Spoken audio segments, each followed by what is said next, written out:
In 1918, as the American troops started arriving in Europe in ever greater numbers, the German command needed to end the war quickly or face defeat. A daring offensive was planned in the spring and another in the summer, aiming to give Germany a decisive victory, even if it came at a high cost. This is how a German grenadier remembers the last major German offensive of the war, also known as the Second Battle of the Marne. Tomorrow we shall march on Paris. Thus we expressed ourselves to the commander of the 3rd Battalion of the French Line Infantry Regiment No. 2, which, driven to the Marne by our briskly attacking grenadiers, was forced to surrender, 800 men strong, on the evening of May 30th. Not Monsieur to Paris. Never. Remember 1914. The Marne. Seriously and with dignity the French lieutenant colonel thus replied, and we honored his pride, and grew pensive ourselves for a moment. But then our joy in the glorious success of the day had the upper hand. The Marne was reached in 4 days from the Chemin des Dames across the Aisne in vessel to the mythical stream. Hardly any casualties. The enemy, on the other hand, was most severely damaged. Only on to Paris. In the night between the 30th and the 31st of May, however, the 36th Infantry Division received the command, "The position 1 must be held." No advance? Here was disappointment. But one could not see far to the right or the left, and when the water carriers early in the morning went down to the Marne, they encountered fire aimed at them from the other shore. We had a new enemy opposite us, one who no longer thought of retreat.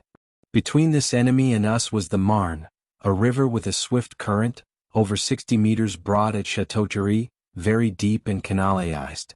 The valley resembles that of the Weser, except that it is usually somewhat broader. Slopes to the right and left are luxuriously covered with woods, orchards and vineyards. There are numerous villages, pastures full of cattle. When on the morning of May 31st I stood with my commander on the heights to the east of Château-Thierry, truly, a paradise lay before me, the sun smiled over it, a brisk wind blew across the valley. Here one breathed a different air, no war peace. Of the enemy nothing could be seen. Scarcely a man was visible in the next 5 weeks. Only now and then a sharp report when someone carelessly showed himself. We took great pains to point out targets for the artillery, but usually without success. Men on leave, who came from Charleville in the first days of July, told us, when we had at that time withdrawn quietly to Firentardenois, 20 kilometers north of the river, "On July 15th we shall cross the Marne." We knew for ourselves that we would attack.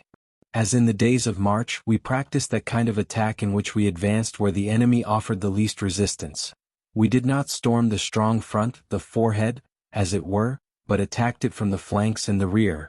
We followed the firing body and cleared the way, cooperating effectively with the artillery and mine throwers. But at night we heard first a very muffled shot, then for a while there was calm. Suddenly there rose a rustling and whizzing which grew sharper and sharper. Then a blow which started a roaring in one's ears and made the heart of the bravest tremble. The infantry rushed out of the houses into the fields, for it had no protection against the grenades of the heavy French railway guns, and then returned to its quarters at dusk and quiet descended. The infantrymen were supposed to find recreation, but they could not enjoy life, and many a man had to be buried before command was given for the new attack. A few days before the assault on July 12th, we learned details of the operation about to be performed. We were ordered to keep our inquiries within the narrowest limit. Thus only commanders of regiments and battalions and very few leaders of companies were able to view the first and second places for preparation, the roads for marching, the positions for action, the places for vehicles and all the many points about which one wanted to find out. My troop, the Grenadier Regiment No. 5, was to cross at the right flank of the 36th Infantry Division near Jalgon at 2 places. To the right, together with the 10th Infantry Division, our proved fighting companion of the 21st and 27th of May, the first days of storm of the offensive of Quintin and of the Chemin des Dames. To the left with the brave Infantry Regiment 175. Infantry and machine gun troops were to cross on pontoons, and later on ferries. Artillery and vehicles were to be drawn after them over bridges. At Fismes we practiced in advance with some pontoons on the Ourcq, embarking and disembarking and crossing over. In order to carry out this peacetime maneuver, the infantry had to march 18th km twice, in scorching heat and dust which lay piled up high like a wall upon the road that led through the woods from Ferentardenois. Tired to death, they returned to their quarters, whence they were driven again in the night by firing. And this a few days before the attack. The actual command for the operation came very late. I was just sitting and working over it, when a perfectly strange grenadier was announced. With excitement but modestly he asked if it were true that Americans were stationed over there and that our attack was betrayed. I quieted him, but inquired carefully here and there what the general opinions on the attack might be. There was thorough confidence in the leaders, but there was an indefinite feeling that the affair would not succeed. The infantry has the right instinct, veterans of the front used to say. Whoever saw clearly had to think seriously of failure. The enemy had taken several prisoners from us, among others an officer of photometry who, contrary to orders, had carried important maps with him. From here and there we heard of deserters.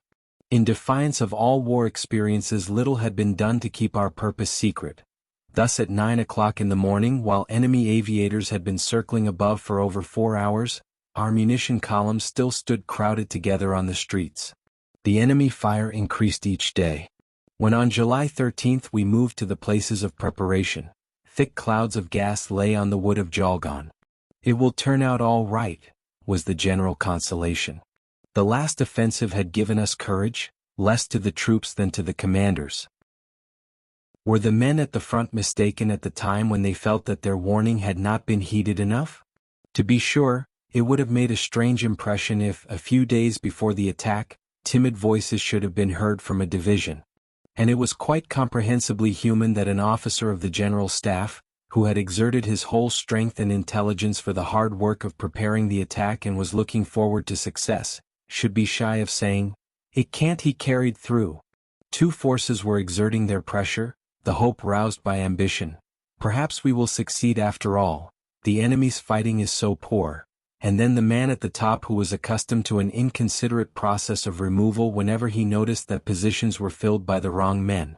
The 2 days which we spent 5 kilometers away from the Marne under cover of the woods passed favorably. We had to suffer little from shooting. The weather was tolerable, it rained somewhat, but the infantry which, to be sure, was quite without cover, had already endured worse things. On July 15th, 1:10 o'clock in the morning, our own artillery fire is to begin. At 3:40 in the morning the artillery fire will be advanced 300 m. Infantry is to cross over. At 4:50 in the morning the volley is to start and the infantry storm is to begin. Thank heaven now there was clearness. Except for trifles, the entire apparatus was in good shape. To be sure, some bearers of carrier pigeons were missing. The wireless station had lost its way. But the main point was that all posts had their orders in time. On July 14th in the evening, soon after dark, the infantry troops were led to the front positions. They lay 600 to 800 m away from the river on the slopes, in the midst of the forest, which faced the enemy and descended to the Marne. Covers, trenches or shelters, had not been prepared. The only things which marked the positions were tablets which one could not see in the night. Scarcely ever have I experienced such a dark night as the one from July 14th to 15th. In the woods one could not see one's own hand in front of one's eyes, and ran against trees. The ground was smooth and slippery, the air filled with gas. Now and then there was a roaring, for the enemy sent across some heavy grenades. This lasted hour after hour. The infantry, for whose march 2 hours had been calculated, for a march of 4 kilometers, had not arrived at its positions. The leaders required infinitely much longer time than they had planned, to find the way which they had seen once by daylight. The hardships for our men were enormous. And when they had arrived at last, the announcements did not sound very edifying. Casualties already during the march, great exhaustion of the troops, some ill from marching, some lost. But they stood where they were supposed to stand. When is it going to start? We were in a torpor. At last, a mad artillery fire started. I looked at my watch, 1 o'clock in the morning. Had our artillery made a mistake? It wasn't supposed to begin till 1:10 in the morning. Out of the holes in which we sat, and back into them fast. Before and behind us the missiles struck. The enemy had begun. 10 minutes later we began, not like one blow as we had been ordered, but starting out here and there, our fire swelled to a mighty strength for 10 minutes, so that we had the hope, now everything will turn out all right. Then it grew weaker again and weaker. Frequently the enemy fire was much stronger than ours. Soon telephone lines forward and backward were destroyed. If only the program is carried out right. At 3:50 in the morning, no report. From the rear you are pressed. Report how things are. Has the infantry crossed the river? Answer: there is no report yet. The enemy fire is terrible. But we suppose that everything is going on as planned. At 4:30 in the morning at last a report from the front.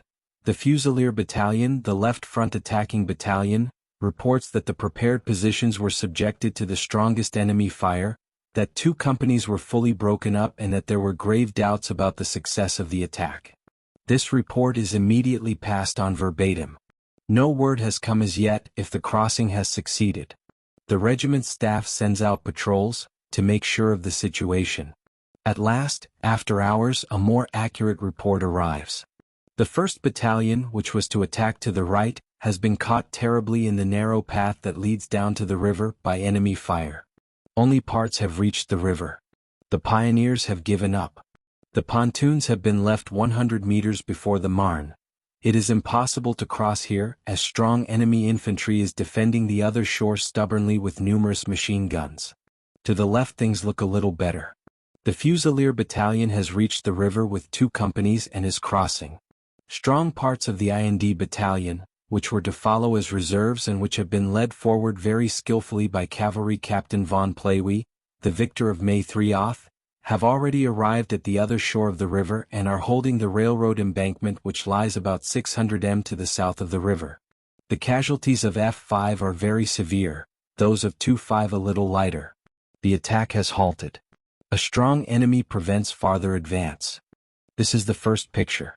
The infantry without protection lying in the midst of the great forest of Jalgon, which has such dense thickets that it is impossible to pass through, and on the other hand, has scarcely a tree strong enough to serve as cover against an infantry bullet. Now the massed fire of the enemy artillery bursts into them. Not a spot is saved. Here fire from a heavy battery keeps on continually. The striking in the forest is terrible, nerve-wracking. The clearing over there is caught every 5 minutes by a light battery and in a short time is a black crater. And the small path to the right is spread over with shrapnel, which glow fiery in their courses like comets. Our men run aimlessly hither and thither, no cover. And again roaring dull reports, gas grenades. Put on the gas masks.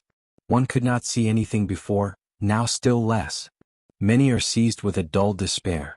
They feel helpless. If it would only be day. The wounded scream. At last a hoarsely gasped command from the leader of the company, even now seriously conscious of his duty. Begin! Has every man a gun? Now forward on the narrow paths which are struck so fiercely, which, nevertheless, are the only ways that lead down to the river. The pioneers stand somewhat lower down. Their leader does not know what to do. He has only a few men. The infantry take hold themselves and carry the pontoons the several hundred meters to the river. A new situation for the artillery. Everything is out of joint. Several dead and a shattered machine gun stay lying beside the pontoons. Only let us go on, away from here. There are other pontoons below. The accompanying artillery arrives, for each infantry regiment has 1 to 2 batteries, in our case a field gun battery and a mountain battery. 1 gun has been ruined by good shots, a second has broken a shaft. The leaders ask, is it wise to advance farther? They were commanded to halt and seek a place where they might be stationed if possible outside the firing range. But the mountain battery has already driven into the narrow path through the wood, upon which the 1st Battalion marched ahead, and is now caught, for it cannot budge either to the right or the left nor forward. And one shot after the other hits those fine, proud troops. The horses writhe on the ground and the munitions explode. Down by the river, the pioneers of the Fusilier Regiment have worked better. 2 pontoons are ready, 6 should be there. Overladen, the first man crosses. A machine gun shoots from over there but too high. All duck, throw themselves down. Has our artillery had no effect? The bank is steep. The first infantrymen pull themselves up by the willows and hang there, A wire obstacle. No one had ever seen that, and no telescope had been able to discover it. Was a trench behind it? Our men feel their way. It is still quite dark. One of them steps on something soft, which suddenly gives way, and now the hand-to-hand fight has come. The enemy is entrenched here and has till now taken cover against our artillery fire. One moment, and then we have the upper hand. That is always the way with all bitter hand-to-hand fights. That fear of the cold steel seizes the one or the other and he runs away. The crossing is comparatively quick. We look at the time. For heaven's sake, the firing body is already marching. Form positions. The companies are assigned new aims, as everything has turned out differently than as it was planned. The railroad tracks are crossed, the railroad station Varennes taken after a short fight. We go on past the road Moulins-Varennes, already 1,000 m south of the Marne, and up the southern slopes of the valley. Suddenly from the right there are sounds of sharp firing and screams. In the morning mist, in the high grain field, one can see storm columns advance, dressed in brown Americans. Now and then they stand still and shoot. Our men come running back. The situation is extremely critical. Where are our neighbors, the 6th Grenadiers? The attack must have been given up. The Grenadiers are blindly shooting their volleys, according to program. This is to last until 11 o'clock in the morning, then they will be free for other tasks. But these they could hardly have carried out anyway, for observation of the battle is very hard. Low mists veil the landscape, the grain is high, and movements are covered by the many little woods and orchards. The commanders of the IND Battalion of the Fusiliers, Cavalry Captain von Plehwe and Captain Eben, who are far at the front of their companies, realize that there is extreme danger in delay. All able to shoot, aim against the enemy on the right flank. One must admit he is courageous unto death. Not till the machine gun fire and the desperate shooting of our infantry had reaped a bloody harvest in his lines, did he halt and run back. But we take breaths of relief. Yet it is clear to each one of us, our own attack has failed. We must see to it that we can hold the position we have won with our weak forces, numerically much smaller than the enemy's. The railroad line seems adequate for the defense. It is situated somewhat high and offers protection against fire, although on the other hand it is naturally a good target for the enemy artillery. Methodically the parts which are farther front are drawn back to this point. The right endangered flank is strongly reinforced. Toward 11 o'clock in the morning there is communication with our neighbor to the left. He has fared a little better but is now fighting hard too. The Grenadier Regiment No. 6 at first came across with strong forces, but encountered a superior foe and was annihilated. One of our companies which strangely broke through the enemy line, the 6th, under Lieutenant Oberg, believes that there are German troops ahead and advances 4 kilometers deep, along the eastern slope of the Surmelin Valley, right into the enemy. Below to the right, American infantry columns are marching. Above, to the left, the enemy batteries are firing continually, till at last the little band is discovered. Now it is in a difficult position, but holds its own bravely till evening. Its death-defying leader and a few men make their way through the enemy lines backwards to another part of the German troops and rejoin us. This was a ray of light, but it was the only one in this operation and therefore I mention it. On the afternoon of July 15th it was possible to improve the line somewhat, as the enemy on the Marne, probably from fear of a double flanking movement, drew back its position somewhat, but this did not change anything in the final result of the day. It was the severest defeat of the war. One only had to descend the northern slopes of the Marne. Never have I seen so many dead, nor such frightful sights in battle. The Americans on the other shore had completely shot to pieces in a close combat 2 of our companies. They had lain in the grain, in semicircular formation, had let us approach, and then from 30 to 50 feet had shot almost all of us down. This foe had nerves, one must allow him this boast, but he also showed a bestial brutality. The Americans kill everything. That was the cry of horror of July 15th, which long took hold of our men. At home meanwhile they were sarcastic about the imperfect training of this enemy, about the American bluff, and the like. The fact that on July 15th more than 60% of our troops led to battle were left dead or wounded upon the battlefield may substantially be charged to his credit. Our hopes that perhaps on the rest of the attacking front we might achieve better results unfortunately proved vain. To be sure, the usual reports arose: Reims has fallen.